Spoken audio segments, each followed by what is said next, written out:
चला तर आज आपण इथे सर्व गुणसंपन्न अशी कढीपत्त्याची चटणी कशी करायची ती पाहूयात। तर इथे मी एक जुडी कढीपत्ता व्यवस्थित स्वच्छ धुवून कोरडा करून घेतला आहे। साधारण एक मोठा वाडगा इतपत हा कढीपत्ता झाला आहे। तर इथे कढईमध्ये 1 चमचा तेल घेऊन त्यामध्ये 1 छोटी वाटी शेंगदाणे व्यवस्थित भाजून घेऊयात। त्यातच 2 चमचे तीळ देखील भाजून घ्यायचे आहेत।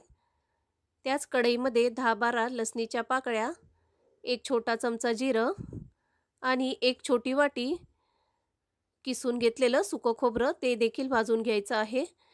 जर तुम्हाला हवं असल्यास यामध्ये बेडगी मिरची व्यवस्थित भाजून घातली तर त्याचा या चटणीला छान असा रंग येतो। तर इथे हा कढीपत्ता आपण व्यवस्थित कुरकुरीत होईपर्यंत भाजून घ्यायचा आहे। आता हे सर्व साहित्य एका ताटात काढून घेतल्यानंतर जो आपला घरगुती लाल तिखट असतं ते आणि चवीनुसार मीठ यामध्ये घालून घेऊयात आणि ह्या अशा पद्धतीने जाडसर अशी ही चटणी वाटून घ्यायची आहे। तर ही बहुगुणी आणि चविष्ट आणि रुचकर अशी ही कढीपत्त्याची चटणी बनून तयार आहे।